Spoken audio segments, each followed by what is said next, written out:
Olá pessoal, estamos aqui, eu e Jade, a caráter, Jade está com a farda do centro aqui, vale ressaltar. Jade está aí por detrás dessas câmeras e me auxiliando também na composição do texto, no que a gente vai desenvolver aqui, né, do pensamento. A ideia é convidá-los inicialmente a seguir o canal da Casa Espírita Consciência e Vida. O nome do canal é esse, Casa Espírita Consciência e Vida.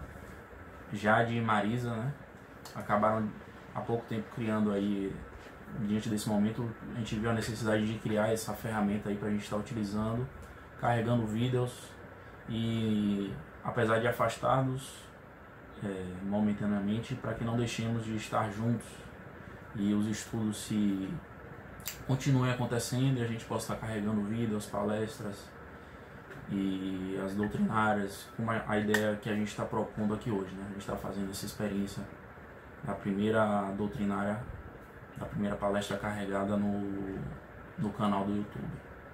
Então, felizes aí para a gente estar podendo inaugurar essa ferramenta da Casa Espírita Consciência e Vida, que a gente possa fazer um bom uso desse recurso que a tecnologia nos oferece e que isso se desenvolva, e a gente solicita que seja divulgado o canal, porque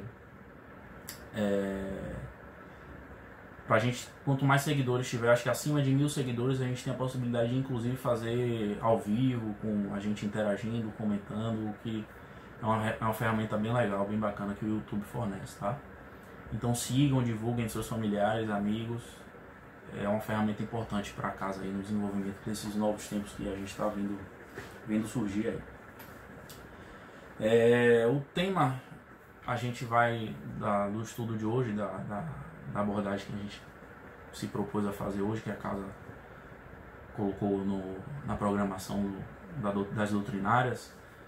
É um tema grandioso, muito vasto, e a gente vai tentar desenvolver um pouco aqui, dar um mínimo com o que a gente pode contribuir, né? Mas estamos dentro do tempo, dentro de todas as circunstâncias que nos foram estabelecidas. Tenho certeza que a gente está aqui fazendo o melhor que a gente pode, e compreendam, me perdoe aí alguma besteira que a gente fale, algum equívoco que a gente cometa, mas a proposta é trazer aqui um raciocínio para que todos juntos, não é eu e Jade, não sou eu, Jade, nem Kelly, Fátima, não somos nós que estamos aqui liderando. A ideia é propor um raciocínio para que todos nós participemos, como a gente se sente acolhido na Casa Espírita Consciência e Vida, né? A ideia de acolhimento, de que todos nós nos sentimos protagonistas, né, do desenrolar dos trabalhos dessa casa. Então é assim que eu quero que vocês se sintam aqui também, no desenvolvimento desse estudo, dessa abordagem que a gente vai fazer a respeito de Jesus. Então a gente vai desenvolver um pouquinho aqui a respeito desse tema tão desafiador e apaixonante que é Jesus. Eu começo, vocês vão, não sei se dá pra ver já, pode falar. Ok. Eu tô usando uma pescazinha aqui, que é o notebook, então para acompanhar o raciocínio. E eu queria iniciar remetendo, na verdade, ao texto que é o primeiro capítulo da Gênesis. Da Gênesis não, do livro Gênesis, que é o primeiro livro da Bíblia. Fui longe, né? Mas a gente vai ver lá na Gênesis da Bíblia de Moisés, do Pentateuco Mosaico, o primeiro livro do Pentateuco Mosaico, que você tem o primeiro versículo do primeiro capítulo, lá tem escrito assim: no princípio criou Deus o céu e a terra. E aí desenvolve, e a terra era sem forma e vazia, e Moisés vai desenvolvendo, né, essa escritura. E eu queria destacar só o seguinte: dentro de toda a alegoria que existe nos textos do Velho Testamento e nos textos de Moisés, a gente consegue extrair coisas profundas se a gente olhar com uma visão contextualizada e tentar extrair a profundidade. A gente consegue extrair coisas bem importantes. Por exemplo, Quem já teve a oportunidade de ler, quem não leu, vai ler, dá uma olhadinha. O início da leitura a gente tem que se esforçar um pouquinho, porque é bem repetitivo, mas repetitiva mesmo. Ele diz assim: e disse Deus, haja expansão no meio das águas, e disse Deus, haja luz, houve luz. O tempo todo se repete diversas vezes, eu não cheguei a contar, mas são mais de 10 vezes. E disse Deus, e disse Deus. Isso, nós sabemos que a Gênesis se refere à criação do nosso orbe terrestre. Então é sempre e disse Deus, e disse Deus, e disse Deus. Ou seja, a palavra de Deus realizando as ações referentes à criação do orbe, né? A formação do orbe lá desde o início. E disse Deus, produzam as águas em abundância. E disse Deus, produz a terra, alma, enfim. E aí vai desenvolvendo dentro disso. Então você tem, repetindo, a palavra de Deus executando a formação e a criação do orbe terrestre. Por que é que eu quero dizer isso? Se a gente avança um pouquinho mais para os profetas e para alguns outros livros da Bíblia no Velho Testamento, a gente vai encontrar em diversos pontos. Eu procurei não trazer nenhum aqui, porque pelo pouco tempo eu não pude pesquisar e trazer, mas é comum que se aborde e se trate a palavra de Deus no Velho Testamento como um ser. A palavra de Deus visitou fulano, a palavra de Deus visitou Beltrano, a palavra de Deus fazendo determinada ação. O que é que pode ser essa palavra de Deus que tanto age, que tem vida, que tem... através de que ela age? A gente fica se questionando quando a gente está lendo, estudando a Bíblia e o Velho Testamento. Aí, quando a gente avança um pouco mais na Bíblia e vem para o Novo Testamento, a gente vai pegar o Evangelho de João. O Evangelho de João, ele diz assim,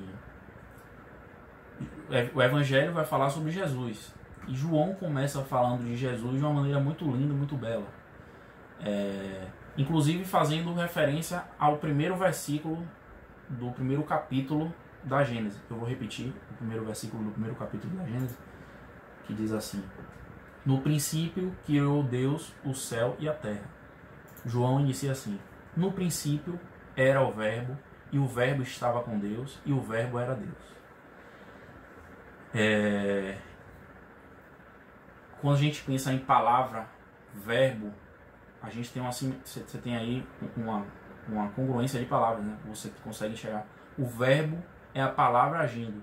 O verbo representa, toda palavra que o verbo representa é uma ação. Então, jogou, criou, soprou.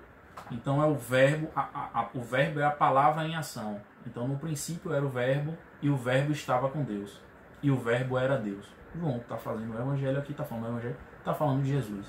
Esse verbo é Jesus. A conclusão que a gente chega, tentando aí fazer uma viagem no Velho Testamento e trazendo para o Novo, é que quando Moisés lá já em Gênesis, na Gênesis, está falando e disse Deus, o que é que a gente conclui? A gente chega aqui nesse raciocínio inicial um pouco aparentemente confuso, mas a gente pode concluir que a palavra de Deus e disse Deus, e as coisas se realizando, e a confecção da terra acontecendo do nosso orbe, é o verbo de Deus agindo.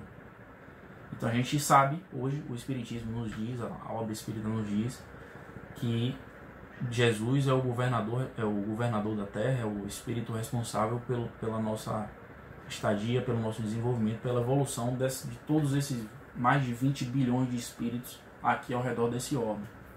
Então, eu acho legal iniciar fazendo esse link com a Gênesis, porque, vou repetir, a gente pode entender que é comum que se compreenda, algumas pessoas digam que o Velho Testamento não é muito, não devemos seguir, tá antigo, mas não, ali se a gente souber extrair a profundidade do que está escrito ali, e quem faz isso muito bem é Haroldo Dutra Dias, a gente utiliza bastante, eu já particularmente, e eu sugiro, muitos de vocês também já consomem bastante conteúdo de Haroldo, mas quem não consome a gente recomenda.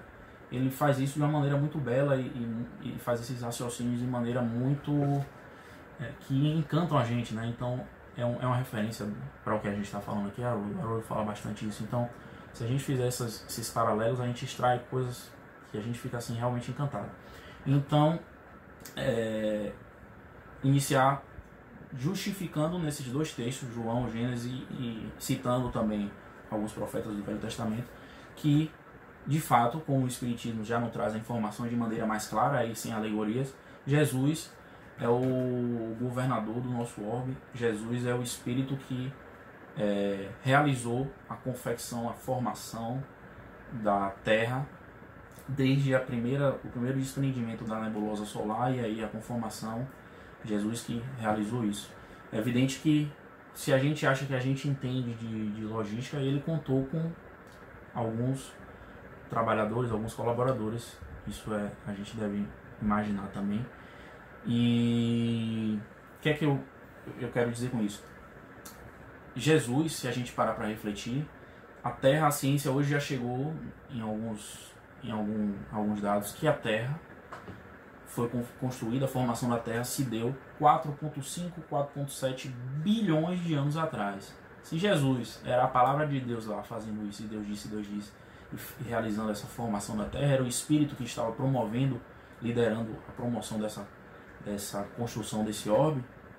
Agora a gente deve entender que nessa época Jesus já era Cristo.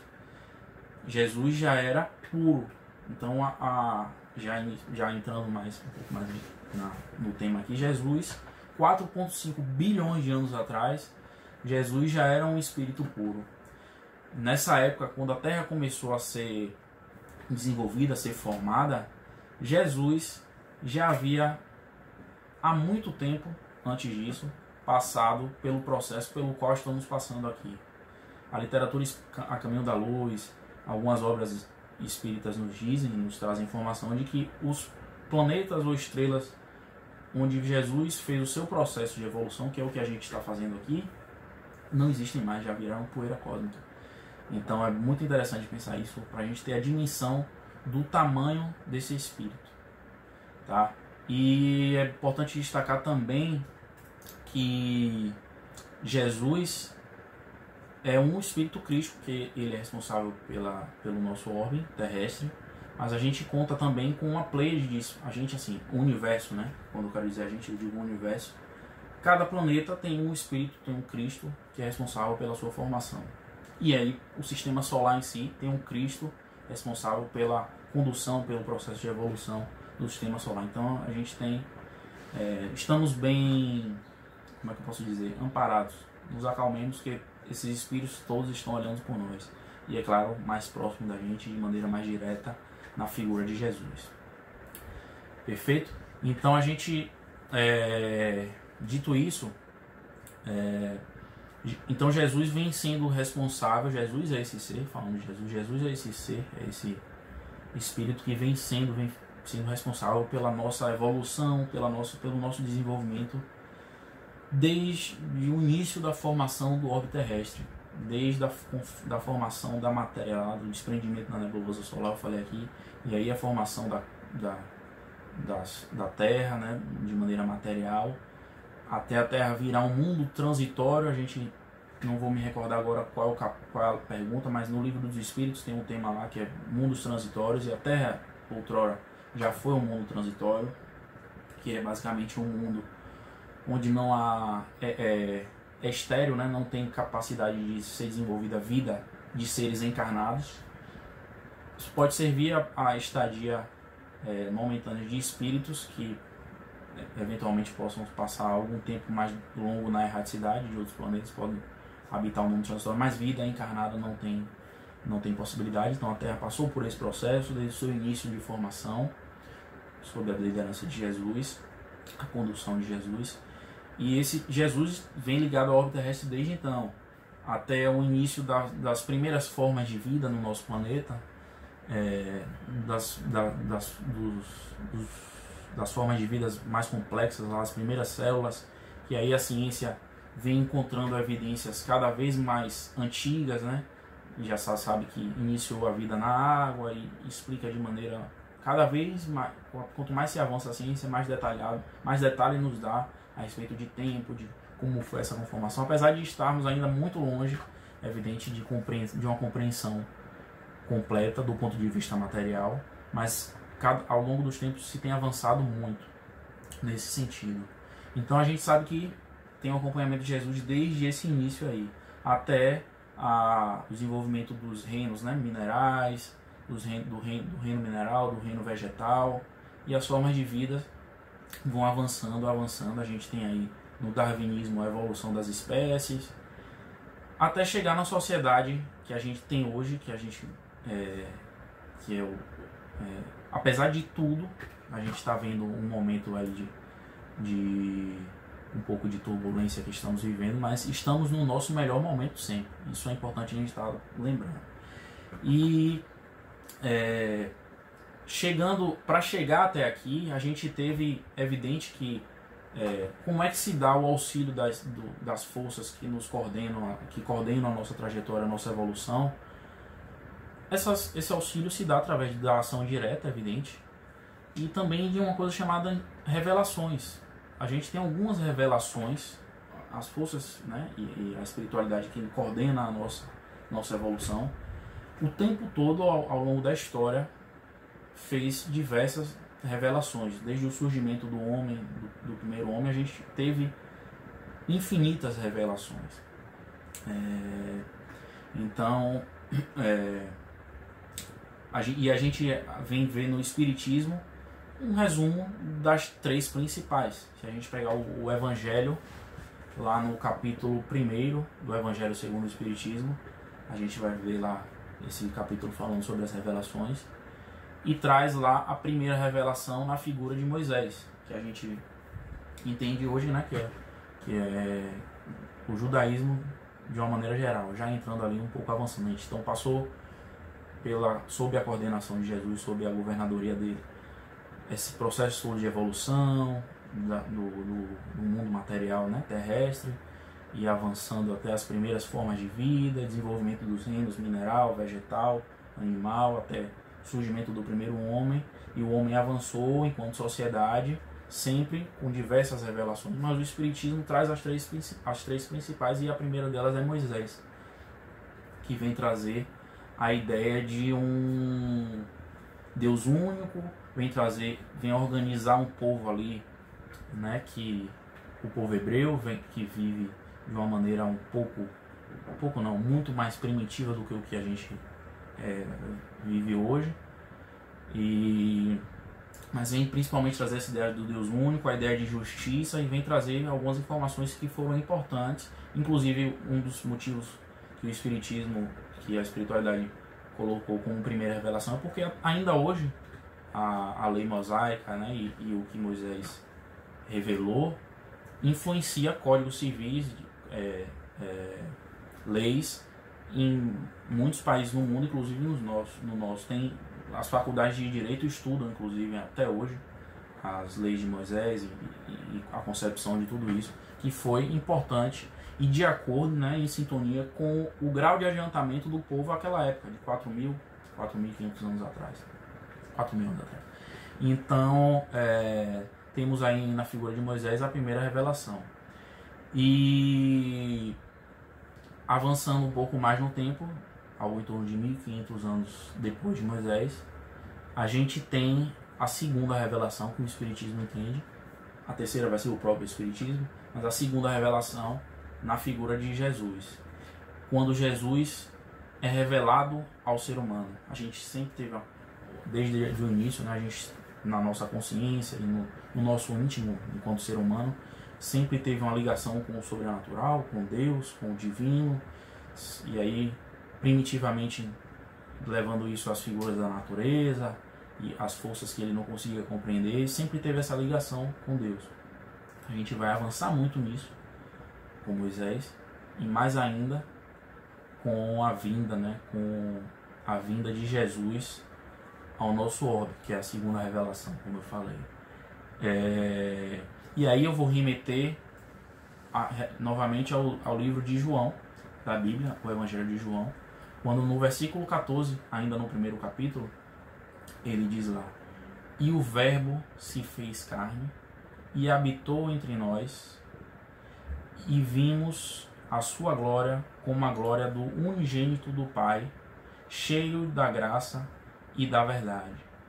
Então, quando Jesus vem entre nós, temos aí acesso ao que a gente conhece, inclusive até hoje, de mais divino, de mais elevado em termos de relação com Deus, que se dá, a gente sabe que é através do nosso próximo e do nosso íntimo também, né? Nossa para com Deus. Então Jesus vem trazer essa revelação. E aí, o que a gente já nos propusemos aqui a construir em termos de raciocínio, de reflexão em torno de Jesus, a gente sabe, se não conhece do que Jesus falou, da história de Jesus, como foi, eu recomendo que a gente estude mais de uma vez, pode ser na Bíblia, né, nos evangelhos puramente ditos. A gente, como espírita, tem a facilidade do acesso do evangelho desenvolvido ali, né, pela codificação, na figura do evangelho segundo o espiritismo, e ali a gente consegue beber nessa fonte maravilhosa que é o evangelho, que é a verdade que Jesus veio nos revelar. O que é que eu quero dizer com isso? A ideia da abordagem hoje não é detalhar os aspectos da vida de Jesus, o processo que a gente já tem abordado em filmes, em livros diversos, enfim. Mas a proposta, nem do que ele falou, não tanto do que ele falou, mas a proposta é que a gente reflita diante disso sobre o que estamos fazendo na atualidade e na nossa vida de uma maneira geral com a revelação de Jesus. O que a gente queria propor aqui era refletir em torno disso. Por quê? A reflexão inicial quando a gente se pergunta e conhece Jesus, que a gente é levado a se perguntar: por que que Jesus se revelou para nós? Por que que Jesus encarnou no orbe terrestre? Por que Jesus mergulhou na carne? Por que Jesus se submeteu a tudo que ele... Eu podia contar a história aqui, mas eu entendo que a gente já tem uma certa noção. Por que que Jesus se submeteu a tudo aquilo que ele se submeteu? Qual o sentido de tudo isso, né? As religiões, algumas dizem que foi para nos salvar, Jesus se sacrificou para salvar a humanidade, deu sangue por nós, e enfim. Eu entendo, com todo respeito aqui, sem fazer nenhum juízo de valor a esse entendimento, mas eu entendo, isso é verdade, de certo ponto, mas precisamos aprofundar mais. E a doutrina espírita faz isso. A doutrina espírita nos coloca Jesus como um modelo e guia da humanidade. Alguns pensamentos religiosos, se você coloca que Jesus é o seu modelo e guia, portanto você quer ser no futuro igual a Jesus, alguns pensam que isso é uma afronta, que é uma falta de respeito, e a gente respeita o entendimento. A ideia aqui, repetindo, não é fazer nenhum juízo de valor, mas que bom que a doutrina espírita, na qual estamos, né, nos dedicando e mergulhados, nos dá esse entendimento que Jesus é um modelo e guia da humanidade, é o caminho para a felicidade. Ele falou: ninguém vai ao Pai senão a mim, né? Eu sou a verdade, o caminho e a vida. Tem diversas citações a esse respeito, que a gente pode tirar essa compreensão correta que o Espiritismo faz. Então, isso ajuda para a gente refletir no motivo pelo qual Jesus veio, no motivo pelo qual Jesus se revelou ao mundo, né, à humanidade. A gente sabe que justamente isso, ele se colocar como modelo, como exemplo a ser seguido. Então a gente precisa, para seguir o exemplo de Jesus, precisamos, antes de tudo, conhecer as ações. Eu sei que a gente tem uma missão difícil aí, que a gente vai passar muito tempo ainda para conseguir, mas entrar na psique de Jesus, entrar no pensamento de Jesus, entender como Jesus pensava, né? É difícil, mas a gente tem que se esforçar para isso. Como que Jesus estava pensando? O que é que ele, em tal atitude, o que é que ele queria? O que é que estava por trás desse ensinamento? Quando a gente lê algumas obras, lê o Evangelho, a gente percebe que os apóstolos que conviveram, os discípulos que conviveram com Jesus na época, faziam um esforço enorme. A gente vê Jesus conversando com Pedro, falando sobre a parábola da semente de mostarda. Pedro, na época, Jesus aborda isso. Pedro não extrai quase nada dessa. Pensa mostarda e fica refletindo só no material. Não tinha elementos para falar da vida espiritual. E Jesus, a gente sabe que alguns estudiosos dizem, não conheço a fundo, mas a expressão mais citada na Bíblia, nos evangelhos, é reino de Deus. Jesus se esforça muito para tentar explicar o reino de Deus, e ali tem uma limitação por conta do entendimento limitado dos ouvintes, né? dos interlocutores de Jesus. Então a gente tem hoje a chave para entender tudo isso que Jesus falou. Precisamos nos debruçar, refletir em torno disso, que é o Espiritismo. A gente conhece o que é o reino dos céus hoje, a gente conhece assim, sabe, tem uma ideia melhor formada do reino dos céus, a gente não conhece, mas tem uma ideia melhor formada, mais compreensível do que é o reino dos céus, que tanto Jesus falou. E a gente tem que olhar para Jesus com essa ideia mesmo. O caminho, a trajetória dele, a revelação dele é o caminho para a gente chegar no reino dos céus.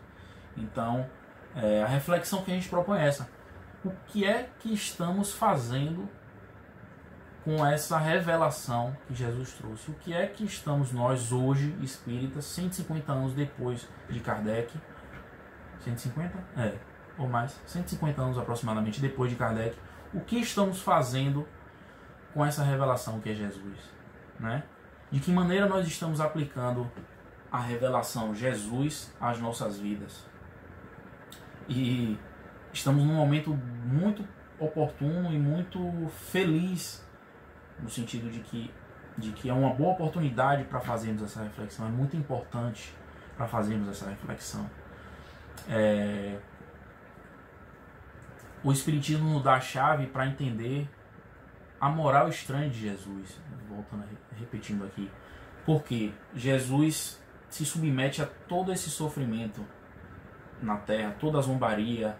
Jesus se submete à crucificação, aos impropérios todos que foram ditos a ele, e a humilhação, né, desfilando com a cruz sobre os seus ombros. Isso tudo tem um símbolo. O que é que Jesus está querendo dizer? Tentando entrar aqui na mente, o que é que Jesus está querendo dizer com isso? O que é que ele está querendo mostrar, né? A ideia é tentar entender isso. O que é que Jesus está tentando nos exemplificar? Tá tudo isso dito na sua obra, no Evangelho em si, e no Evangelho segundo o Espiritismo tem toda a explicação, a elucidação. Então a gente tem essa ferramenta na mão. E aí, o que é que a gente reflete? Hoje, a gente está passando por um momento difícil, muitos de nós, de solidão, de reflexão, preocupação, muitas informações aí nos atormentando, informações difíceis, perdas de muitas vezes, e falando a nível global, no Brasil a gente está iniciando esse processo, mas perdas de entes queridos, amigos, desencarne, né, na visão espírita, que é que nós temos.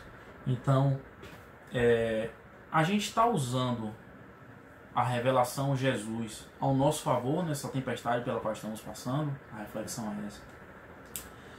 Porque a reflexão faz o seguinte: por mais difícil que esteja o momento pelo qual estamos passando hoje, cada um na sua intensidade e reflita individualmente, por mais difícil que seja esse momento, será que esse momento é tão difícil quanto ou mais difícil do que o que passou Jesus, do que o que passaram os primeiros cristãos?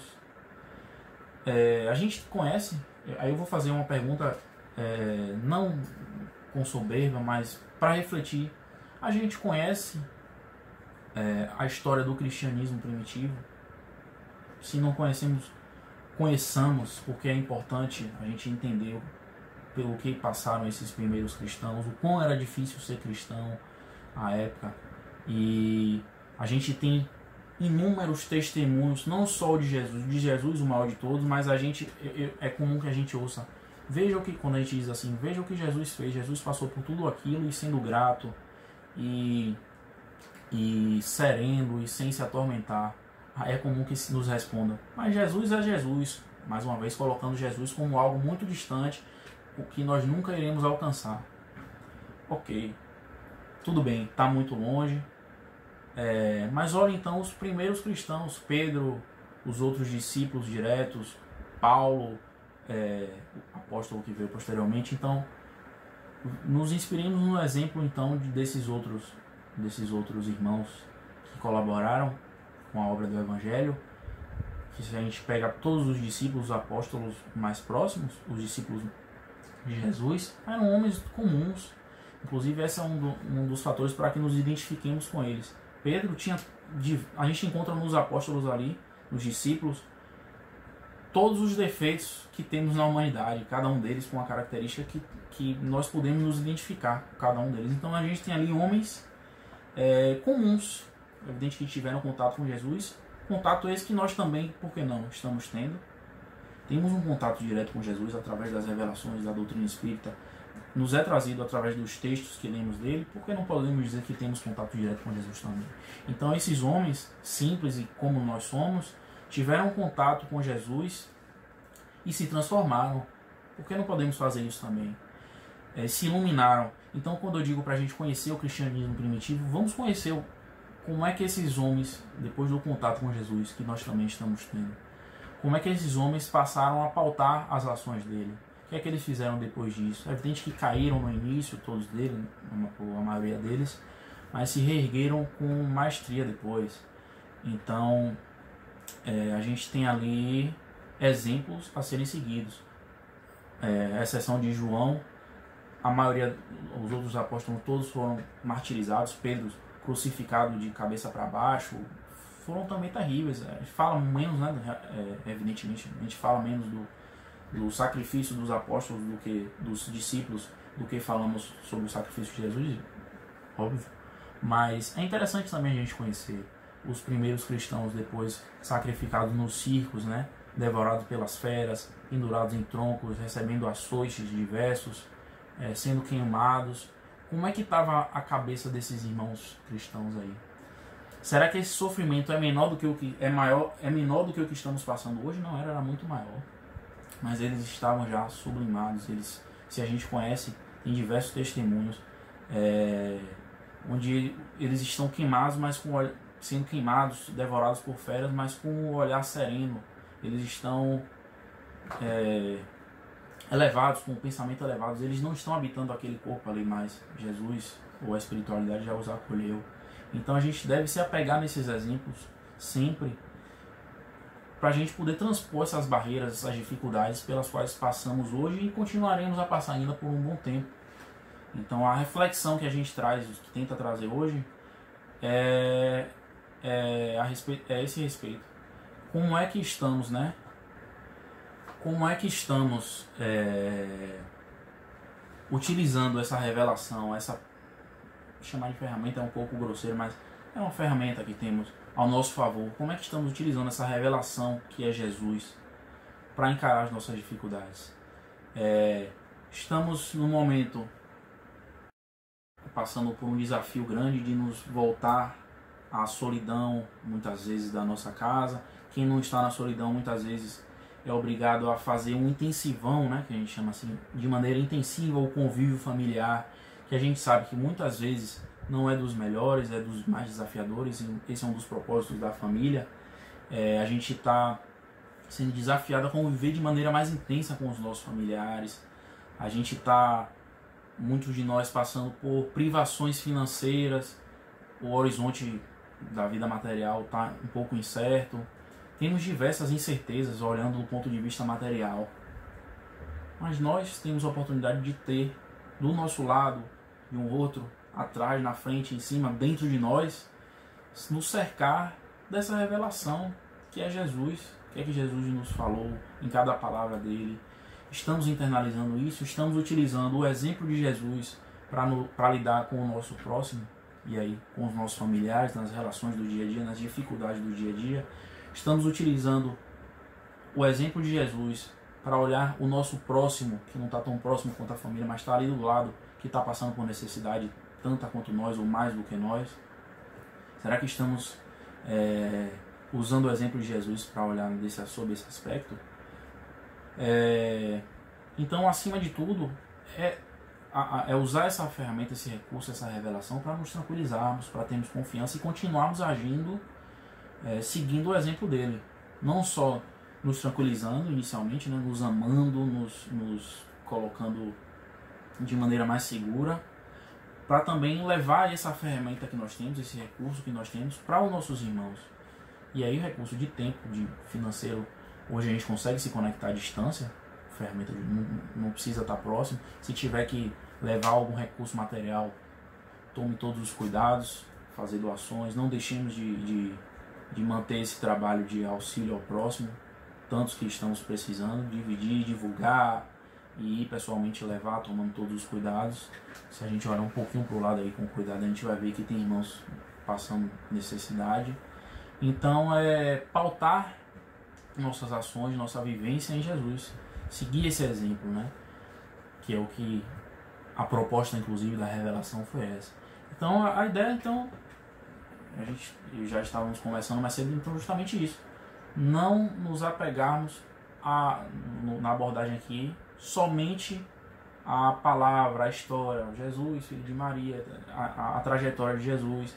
Isso a ideia é que a gente já conheça, mas se não conhece, conheçamos. Vou repetir, busquemos as obras. Tem a série histórica de Emmanuel, a gente tem o livro Boa Nova, que a gente vai fazer uma abordagem, vai fazer uma leitura aqui logo mais de um dos capítulos de Boa Nova. O Evangelho segundo o Espiritismo, pratiquemos, tenhamos o hábito de praticá-lo semanalmente no nosso lar, nesse momento principalmente. Tem alguns recomendam e a gente tem praticado isso, e é uma sugestão que damos, de tirar ele de ser não só semanal, mas diariamente, abordar 10, 15, 20 minutos de reflexão em torno do Evangelho, abrindo aleatoriamente, cada dia vem uma mensagem revigorante, que nos dá inspiração, de preferência logo no início do dia, pode ser à noite também, mas no momento que possa. Então, trazer mais o conhecimento de Jesus para dentro de nós, para que possamos, em posse desse conhecimento, da psicologia de Jesus, né, do exemplo e das ações de Jesus, em posse desse conhecimento, coloquemos isso no nosso dia a dia, nas nossas ações, nos nossos pensamentos. E caminhando aqui já, e a gente deixa essa reflexão, né? Peçamos socorro a Jesus em cada dificuldade. Sabemos que no momento muitos de nós estamos passando por diversas dificuldades. Recorram a Jesus, recorram ao exemplo, recorram ao que Ele nos traz de tranquilidade. E aqui, caminhando para o final, como eu falei, eu vou recorrer a um texto, recorrendo a Jesus, eu vou recorrer ao capítulo 29 do livro Boa Nova,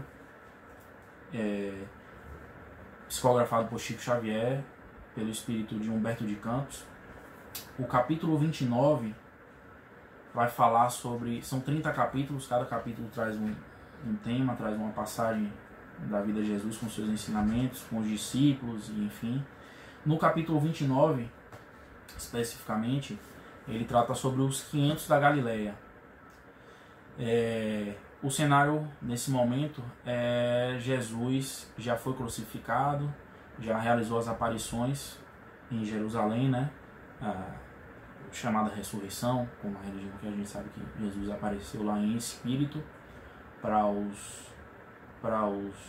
Maria Madalena inicialmente, depois para alguns discípulos, Tomé, enfim, Pedro.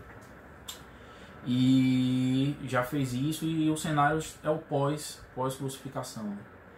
Então tá ali uma atmosfera toda de saudosismo, os irmãos, os amigos mais próximos de Jesus sentindo falta e buscando em torno de cada um dos seus discípulos ali estar mais próximo para poder compensar um pouco a saudade que sentem, a falta da palavra de Jesus. Muitos deles continuam mantendo os hábitos, né, de refletir em torno das verdades do Evangelho, na casa de alguns irmãos onde era comum fazer isso, e enfim.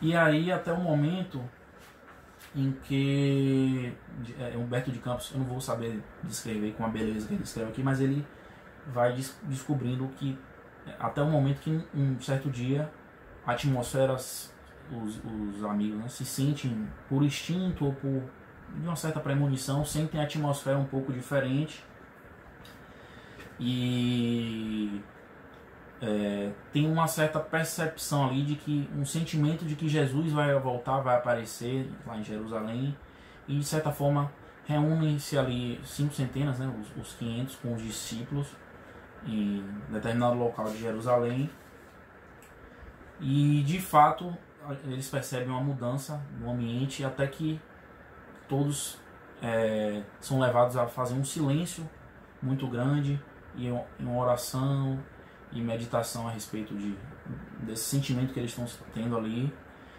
até o momento em que Jesus aparece. Então a gente tem ali Jesus se transfigurando, aparecendo ali para esses 500 irmãos nossos do cristianismo primitivo, né? E aí ele vem revelar, que dá pedir para que esses irmãos sigam os passos dos discípulos que ele deixou, que são os 11, né, que não Judas, mas os discípulos que ficaram e serão responsáveis pela difusão do evangelho inicialmente ali, e que posteriormente os 500, esses outros irmãos, serão também outros divulgadores do evangelho para o nosso orbe. E aí ele fala a respeito dos séculos de lutas que estão por vir, ou seja, esses espíritos, a gente como espírita hoje sabe que esses espíritos vão reencarnar muitas vezes ao longo da história e enfim, divulgando e fazendo esse trabalho de divulgação do evangelho. Porque se a gente for pensar que Jesus veio para falar só para aquele povo ali de Jerusalém, né, o povo hebreu, enfim, não faz tanto sentido. Jesus falava ali para esses 500 espíritos. Jesus já enxergava nesses 500 irmãos que estavam ali dispostos espíritos. E aqui é engraçado porque no início Jesus desce e o silêncio se mantém. Jesus começa falando sem, Humberto de Campos fala, sem elaborar palavras, mas fala ao coração dos nossos irmãos que estão ali dispostos. Então Jesus começa iniciando falando sobre os séculos de luta que irão vir, que será de sofrimento e tudo mais, e aí fala mesmo sobre prevendo já, né? Servirão de banquete para as feras e serão devorados pelo mundo material, pelos viciados, pelos irmãos pobres de espírito, e enfim. Mas aí ele começa a consolar. Então, dado o momento desse texto, eu vou pedir a licença aqui para ler. Jesus coloca assim, falando ao coração dos irmãos que estão ali. Depois de descrever todas as mazelas pelas quais os cristãos ali presentes irão passar, Jesus fala assim: porém, no desenrolar das batalhas, sem sangue, do coração, quando todos os horizontes estiverem abafados pelas sombras da crueldade, ou seja, no momento mais profundo de tristeza, de sofrimento, Jesus vem e diz: dar-vos-ei da minha paz, que representa a água viva. Na existência ou na morte do corpo, estareis unidos ao meu reino. Estou até arrepiado. O mundo vos cobrirá de golpes terríveis e destruidores, mas de cada uma de vossas feridas retirarei o trigo luminoso para os celeiros infinitos da graça, destinados ao sustento das mais ínfimas criaturas. Então, no momento de maior sofrimento, se um de nós estivermos sofrendo, reflitamos em torno disso. É nesse momento, se nós voltarmos nossos pensamentos, elevarmos nossas vibrações, nossos pensamentos para Jesus, para refletirmos em torno de tudo que Jesus nos trouxe de informação, com certeza o Pai trará a paz dele para dentro de nós, trará o conforto. Então, no momento que estivermos em dificuldades, peçamos socorro, que com certeza seremos atendidos. E aí ele continua: até que o meu reino se estabeleça na terra, não conhecereis o amor no mundo. Eu, no entanto, encherei a vossa solidão com minha assistência incessante. Encherei a vossa solidão. ou seja, bem pertinente para o momento que estamos vivendo, né? Muitos de nós estamos reclusos em nossas casas, afastados fisicamente dos nossos amigos, de alguns dos familiares. Nesse momento de solidão, que Jesus vai nos encher com a assistência incessante dele, desde que nos conectemos, desde que o buscamos, né? Precisamos para isso buscá-lo. Então, gozarei em vós, como gozareis em mim, o júbilo celeste da execução fiel dos desígnios de Deus. Quando tombardes sob as arremetidas dos homens ainda pobres e infelizes, eu vos levantarei no silêncio do caminho, com as minhas mãos dedicadas ao vosso bem.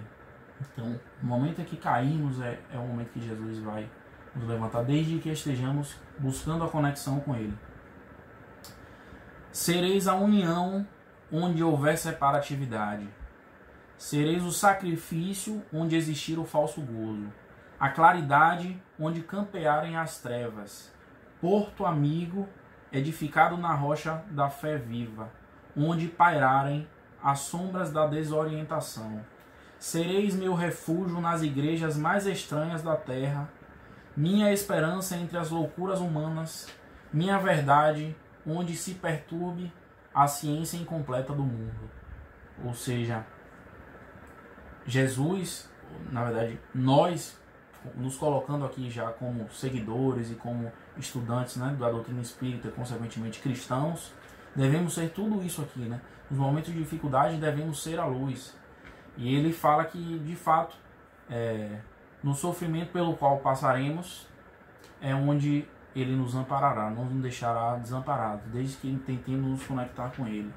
Então, ele continua aqui já finalizando. Amados, eis que também vos envio como ovelhas aos caminhos obscuros e ásperos, entretanto, nada temais, sede fiéis ao meu coração, como vos sou fiel, e o bom ânimo representará a vossa estrela. Ide ao mundo, onde teremos de vencer o mal. Aperfeiçoemos a nossa escola milenária, para que aí seja interpretada e posta em prática a lei de amor do nosso Pai, em obediência feliz à sua vontade augusta.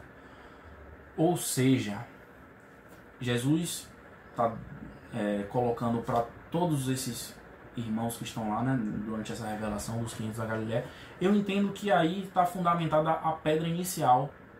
Ele fala que é imperial, mas aí que está, Jesus inaugura de fato o cristianismo, quando ele dá essa orientação a todos esses irmãos que conviveram próximos ali, de certa forma, e que eles vão espalhar, que eles vão semear o evangelho para toda a humanidade e até hoje. E o evangelho precisa continuar a ser semeado. Iludidos estamos se pensamos que se encerrou aqui a semeadura, né? Porque quantos irmãos hoje na Terra buscam em Jesus, tem disponível para ele essa revelação a qual nós temos acesso? É evidente que não iremos impor, mas quantos irmãos nossos estão necessitados dessa palavra, desse conforto que podemos encontrar? E então busquemos em Jesus, nessas orientações aqui, o consolo. Busquemos em Jesus a inspiração para lidarmos com cada dificuldade que tenhamos. Jesus está falando aqui para os 500 da Galiléia para dificuldades muito mais severas, muito mais perversas do que a que estamos passando hoje. Tenhamos isso em mente. E quem for buscar a literatura do cristianismo primitivo, repetindo aqui, vai ver que são mazelas e flagelos que a gente não sei se a gente consegue imaginar quão doloridos são. E eles estão lá, sempre fiéis, como Jesus propôs, e elevados a Jesus, elevados os pensamentos dele a Jesus, e então, devido a isso, conseguiram obter o êxito, né, no sacrifício, no testemunho. De certa forma, hoje temos que dar o testemunho também. Espíritas que somos, confiemos e tenhamos a certeza de que o momento vai passar, de que estamos caminhando para a melhora, e recorramos sempre que pudermos a Jesus. Eu espero que, já caminhando para o final, Finalizando aqui, aí Humberto de Campos descreve: sagrada emoção senhoreara-se das almas em êxtase de ventura. Foi então que observaram o mestre rodeado de luz, como a elevar-se ao céu em demanda de sua gloriosa esfera no infinito. Então eu achei essa passagem muito bonita e um exemplo muito bom do que acontece se, dentro da dificuldade de que estamos, buscarmos nos conectar com o Pai, buscarmos nos conectar com Jesus, buscarmos o auxílio da palavra, do exemplo, da revelação que é Jesus. Então, repetindo aqui, a proposta dessa abordagem foi, além de não só buscar algumas abordagens, algumas passagens de Jesus, nem contar a história dele, porque já está muito contada, mas nos fazer refletir sobre como estamos utilizando essa revelação de Jesus nas nossas vidas, nos nossos exemplos, no nosso dia a dia. Eu espero que cada um de nós possa agora buscar refletir em torno disso e que essa reflexão ajude a gente a passar por essa dificuldade que estamos passando, por esse momento que estamos vivendo, e nos oriente, né? De fato, que coloquemos Jesus na prática como nosso guia, modelo, e aliado ao Espiritismo aí como nosso consolador. Então a gente agradece a oportunidade e espero que tenhamos podido contribuir da melhor maneira. Nos perdoem aí as dificuldades na elaboração do raciocínio, ou alguma falha, algum equívoco que possamos ter tido aí de informação, mas possamos ter aí, de certa forma, dado a contribuição humilde que podemos, né? A gente agradece, até a próxima, e conheçamos Jesus, estudemos o cristianismo primitivo e tenhamos fé que esse momento difícil vai passar.